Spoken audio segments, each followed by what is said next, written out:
seen this before, Sam.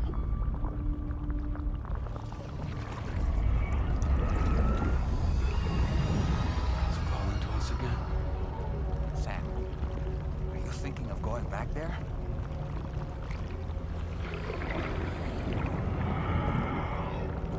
Well, if that's not an invitation.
Back in Nirvana, or whatever you care to call this riddle of a place.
Recognize his face?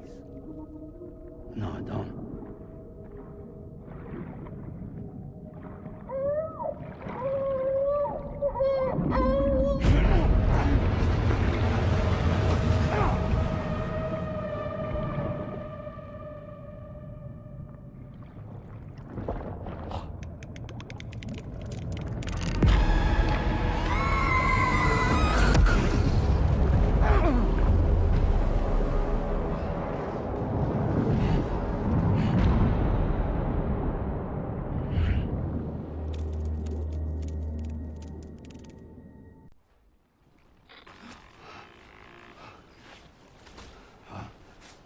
Sam, do you read me? Come in, Sam. Come in. We were whisked away to that strange place again. What? We only lost you for a few seconds. And time must flow differently over there, like on the beach. Well, glad you're all right. The tar currents seem to have settled down, so we'll be able to surface there shortly. Just sit tight, okay?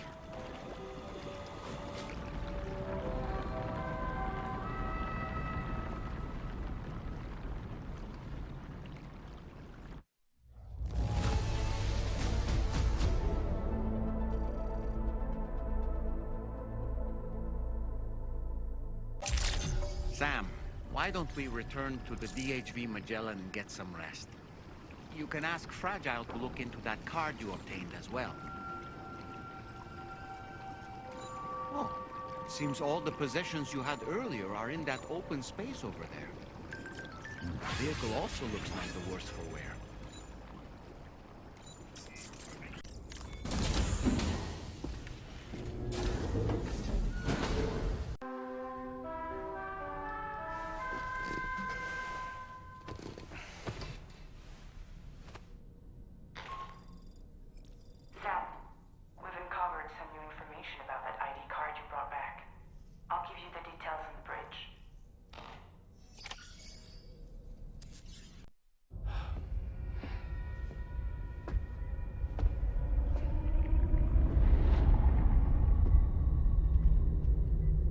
His name is Neil. Neil Vanna. Neil Vanna? Oh, here I thought he said Nirvana. There must still be tar in my ears. It seems that the ID card you brought back belonged to the man himself. Charlie helped me dig up the details. The card was issued by Bridges years ago, when the chiral network was still being developed. Records confirm that Vanna has been dead for some time. So he was a member of Bridges? No, it doesn't look like he was. Vanna was a porter contracted by Bridges to handle jobs with special requirements. Like all of you, he was a doom sufferer who leveraged his abilities. A top-notch porter by all accounts. He worked the Mexican border. Brought over all kinds of useful stuff. Ostensibly, resources and medical supplies. But in truth, he transported drugs and other prohibited goods. So he was a smuggler. Vanna's ID card served as a key to some of Bridges' secure installations, though only a select few, of course. Specifically, those dedicated to the BB experiments, along with various other medical facilities. I believe that the place you went to for counseling was one of them. But everything in that area was obliterated 11 years ago by a void out, one in which Neil Vanna died. And from which you alone, Sam, were fortunate enough to emerge alive. Prior to all that, your counseling sessions made you a regular visitor, yes? Well, records indicate Vanna frequented the same facility. There's a fair chance that the two of you might have met before. Do you recall seeing him? It's hardly surprising. A great number of people pass through there all the damn time. No one would remember them all.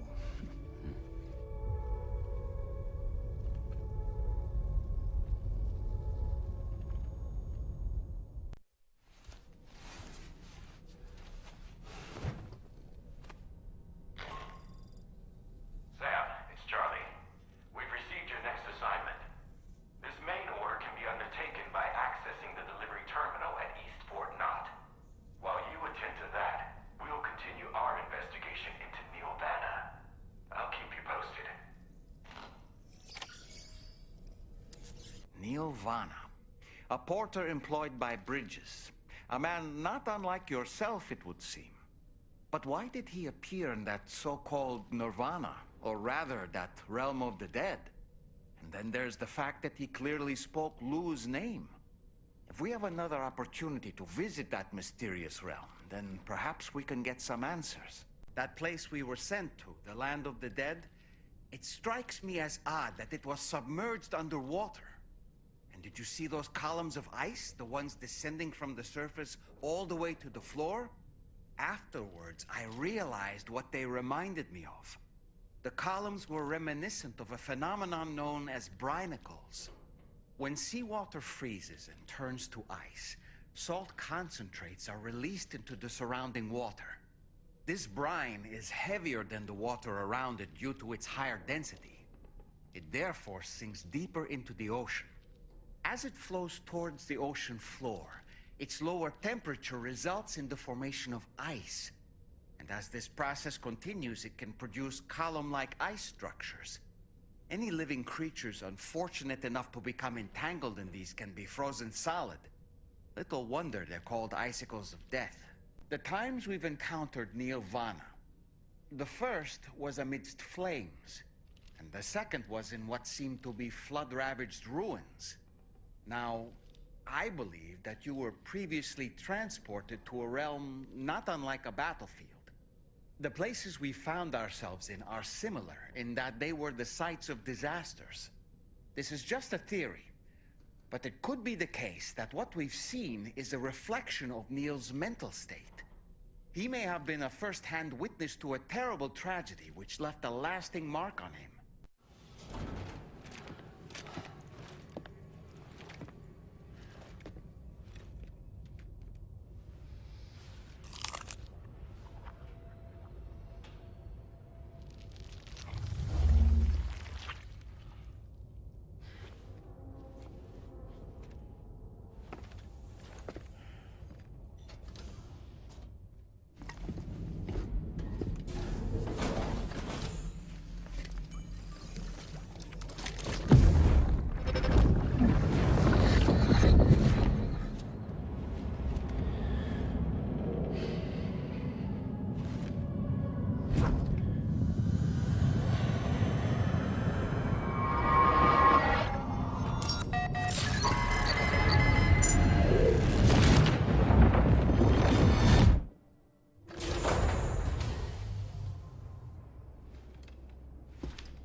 By the way, Sam, you saw Tamara with the apples in the corridor, right? It seems she was training, trying to gain more control over her temporal abilities, taking green unripened apples and attempting to age them until they're red and ready to eat. But she's still having trouble getting it just right. She's taking it too far and making them rotten. There's no need to rush things. She'll get the hang of it soon enough. In the meantime, let's continue to support her. From this location, you should be able to see some snow-capped mountains, Sam. Your next objective can be found in the heart of them, in the form of the Eastern Environmental Observatory.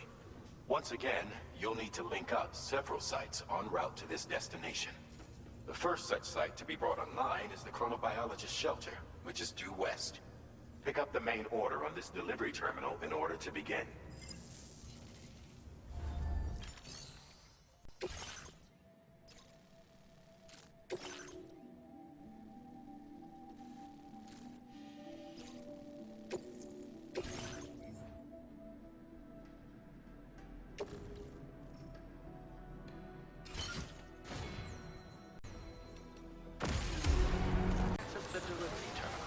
Place your orders as requested.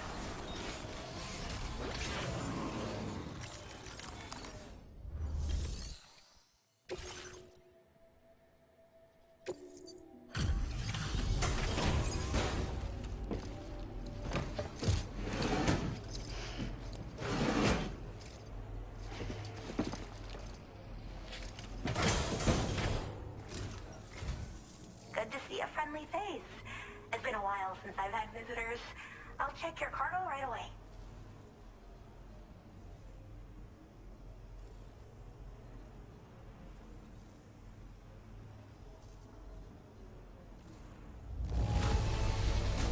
Much better than I could have hoped for. How did you even manage to keep it in such good condition? Oh, wow, you found this? What a relief. I was all but certain it had been lost for good.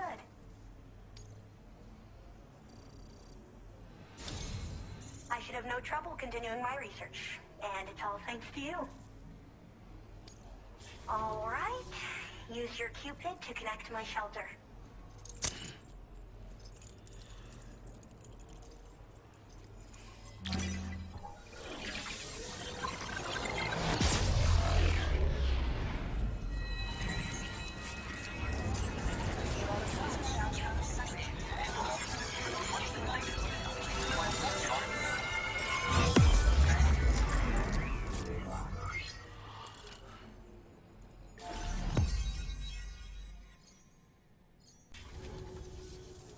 I'm finally part of the chiral network.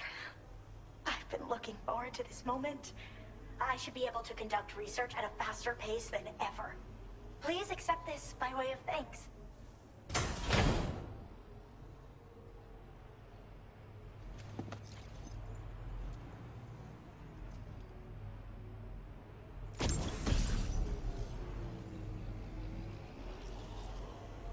I picked up this accessory in the UCA. You should try attaching it to your backpack. Who knows? It might bring you good luck. Oh, and in case you're curious, the cargo you brought me contained a stock of cryptobiote variants. I've taken to calling them chronobiotes. They appear to alter your body's internal clock for a brief period when consumed. Just another example of the many ways the Death Stranding is wreaking havoc on our perception of time. It's introduced us to Timefall and the beach, as well as the EEs that brought about previous mass extinctions. You know, I can't help but wonder if extinction entities are related to chronobiotes. Anyway, I'm glad you're here. Especially with the strange incidents we've been hearing about lately. Well, the porter who used to come through here was attacked by something. It was bad enough that they gave up doing delivery work for good. They still managed to deliver my last shipment, but it was covered with strange dents and markings. When I asked what had happened, they just said it was the work of the Headless Rider. People have been talking about the Rider for a while, actually. And there's this guy not far from here who's dedicated to studying strange mysteries like that. I sent him some details, and he said he'd need to ask around for someone to lend him a hand. You should keep your eyes peeled for trouble until he figures out what we're dealing with. They're cryptobiotes that have become infected with chiral microbes, parasites that induce changes in the host. Chronobiotes can accelerate various processes within the human body. Simply put, eating one should make everything around you appear to move more slowly. Much like Timefall, which ages everything. And the beach, where time stands still. This disruption of the natural temporal flow is linked to the underlying mechanisms of the Death Stranding. Continued study of chronobiotes should therefore help us to solve the greatest mystery of our times. At least, that's what I've come to believe. So I've heard a little bit about Hartman's research via the hydrologist. You know, the mass extinctions of trilobites, ammonites, and the dinosaurs. Well, apparently, all these ancient events were set in motion by extinction entities. I'm told there was a human extinction entity as well. And that EEs had umbilical cords linking them to the beach, which could be why their fossilized remains were somehow unaffected by the passage of time. The parasitic chiral microbes that latch onto chronobiotes also originally came from the beach. So, you could even think of them as another form of umbilical tether linking their hosts to the other side. It's a pattern that shows we can't discount the possibility that a new EE might yet be born. and the reason why I believe further study of these microbes could help prevent another extinction event. Now that I have a chiral network connection, this sort of research should finally be possible. I hope this isn't the last time we meet. With no one else around to make deliveries, I was beginning to think I'd have to call it quits. Oh, by the way, a suborder just got posted about those strange incidents I mentioned. You can check it on the delivery terminal here. It's probably in your interest to find out more anyway, given how much time you spend outside.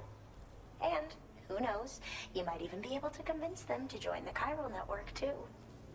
I just hope we can get to the bottom of things sooner rather than later. Thanks again, and take care. Well then, Sam. By the way, we have info on Nilvana to share. Could you join me on the bridge? Order completed. Well done.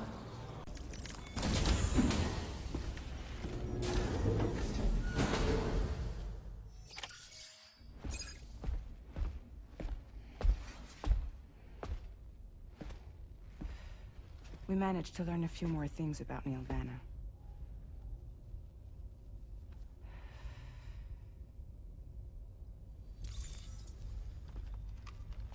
You may remember that he was a porter contracted by Bridges. That's what we told you before. Since then, I received a mail. Another one from our very own Hartman, I'm guessing. Look, we sure we can trust them? Whoever they are? They are almost certainly someone on the inside. Someone with access to the UCA's administrative systems. It seems Neil Vanna was attending therapy sessions. But the real revelation is who Vanna's therapist was. Charlie, can you please explain? A specialist who worked with other doomed sufferers, including one Sam Bridges. She was your therapist and your partner. Lucy? Neil Vanna's name was on our client list. Right there in black and white. That's crazy. We also uncovered a photo you should see.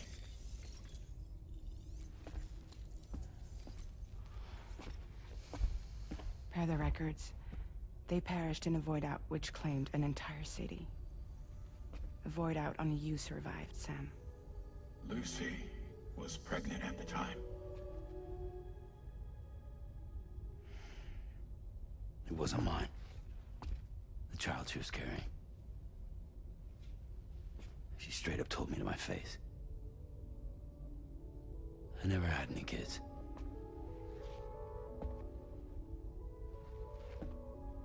She was just my shrink, helping me to work through my often phobia. That's all she ever was to me.